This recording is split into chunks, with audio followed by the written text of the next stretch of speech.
साथियों, आज world hypertension day 17 मई 2020 को मनाया जा रहा है।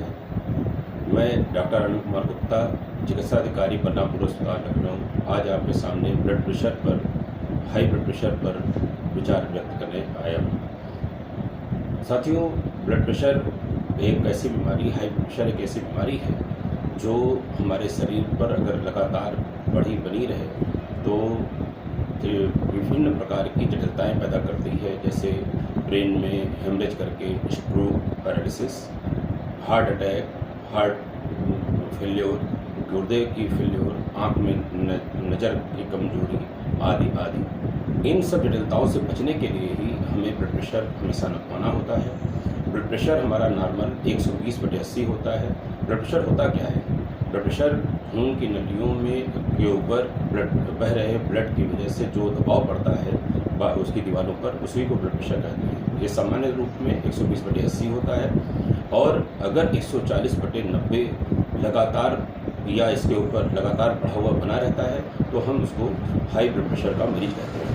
अगर वो अपनी लाइफ स्टाइल मॉडिफिकेशन द्वारा उसको कंट्रोल कर लेता है तो बहुत अच्छी बात है, उसको दवा नहीं खाने की जरूरत है, लेकिन लक्ष्य कंट्रोल करना है, लक्ष्य दवा खाना नहीं है।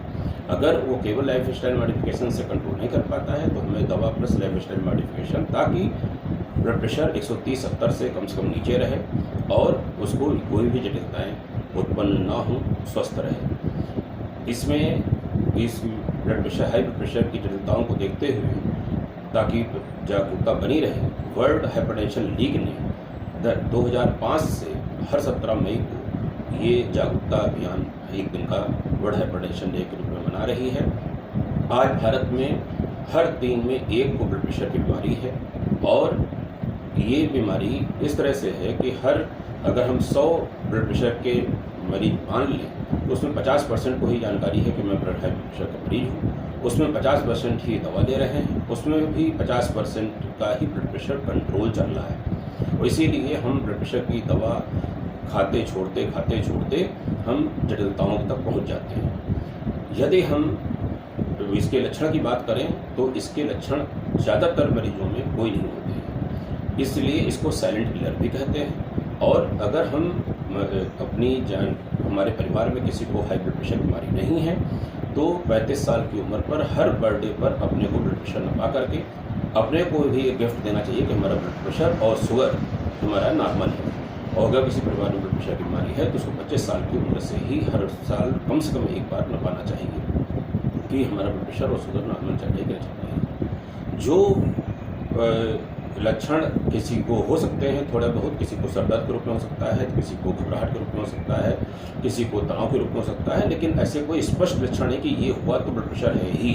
बहुत से लोग लक्षण सोचते हैं, आते हैं, ब्लड प्रेशर नॉर्मल निकलता है, बहुत कहते हैं कोई तकलीफ नहीं है और ब्लड प्रेशर, इसीलिए इसको साइलेंट किलर या खामोश तरह कहते हैं। किसी को बहुत कोई लक्षण नहीं होते हैं और अचानक वो फालिज लेकर के हमारे यहाँ भर्ती होता है, या उसको नज़र गिरने लगती है तो पता लगता है कि ब्लड प्रेशर की वजह से हो रहा है, या हार्ट फेलियर में सीधे चला जाता है। इन सब जटिलताओं से बचने के लिए हम ब्लड प्रेशर को नपाना हमारे लिए सर्वथा जरूरी है।